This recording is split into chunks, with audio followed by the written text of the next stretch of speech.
Welcome back, fellas, into this new video of TechExpress. Today, let's talk a little bit more about Namecheap and Hostinger.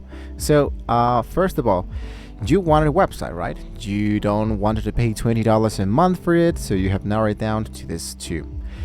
That's the reason why I believe you are into this video, because you might figure it out that Hostinger and Namecheap are really great places, affordable prices to buy a domain. You don't know how to continue. So I'm going to be showing you a few hosts, lows. Let's rank this from best to the worst, right? So the first thing, what I'd love to talk about, both of them, is into the speed and the tech. So let's talk the actual hardware. Hostinger, for example, has fully migrated to NVMe storage into the business plans. That means that the speed test results is that Hostinger runs a little bit much more faster than Namecheap if you wanted to create an actual website. Now, Namecheap still uses an extended SSD on the budget Stellar plans. So into the real world test, Hostinger light speed servers combined with NVMe are roughly 20% faster at loading WordPress, for example. So Hostinger also has a data centers in 13 locations worldwide, and Namecheap only has 4, which I think is going to be, well, I think it works for us, but if your audience is in Asia or South America, for example, Hostinger is the clear winner for the actual speed. Now, let's talk a little more about the hidden costs, for example, because here's where Namecheap gets a little bit expensive, because their base plan only gives you a free SSL certificate for the first year, which I think is going to be really awesome. How do you find that information? Well, when you go directly here into the Namecheap, you focus into the hosting elements, you go for hosting for WordPress, for example, you click directly into the elements and go for see pricing and plans.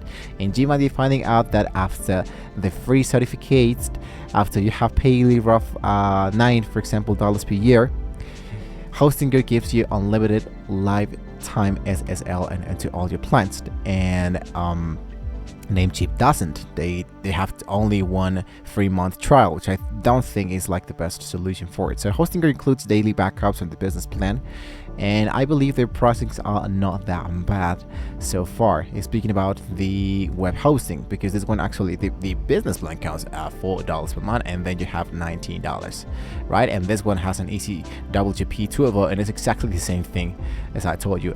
And now something that I love nowadays about Hostinger is that this one comes with an AI agent for WordPress. That means that we can use our agent Cody like a sidekick that can manage and update your website, chatting with the AI, help you to, for example, ask AI to do whatever you want it to, and you have to focus a lot into that. And I believe that Namecheap have a little bit of that, but still it has a lack of the artificial intelligence sidekick, as you can tell. Now, speaking about, for example, the C panel and the H panel, Namecheap uses the C panel, the industry standard, ugly but familiar.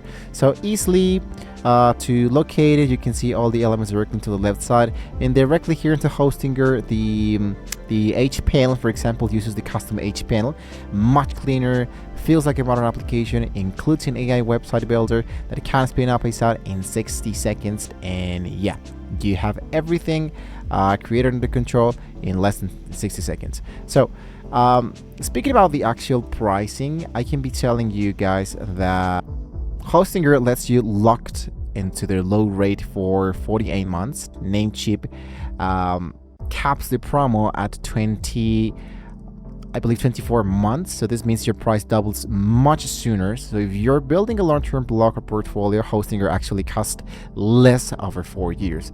If you focus to create something, let's say a long-term website like a blog, stick around with Hostinger, because Hostinger, let's say that this one gives incentives for people who are with them for more than years and years.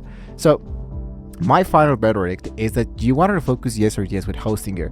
Namecheap is great, but I think that Namecheap is better for domains, because when you go directly here into Namecheap, you focus directly here into domains, and let's say, for example, I look out for TechExpress. It gives you a lot of affordable prices and affordable domains. Instead of going for techexpress.com, for example, you can go directly and check out the more. For example, that space only costs us $1 freaking dollar, and the retail is $2. So Namecheap will be better for domains, Hostinger for hosting, of course. So If you have an actual question, you can let us know in the comments below. If you think that Hostinger is not the ideal, you can let us know why, so we can check out more information about Hostinger. But I think you have now reached into the very end of the video, so don't forget to like, share, and subscribe to the channel, guys, if you want to see more videos comparing a lot of this, making this comparisons between all of these services. Thank you for watching, guys, and well, see you around.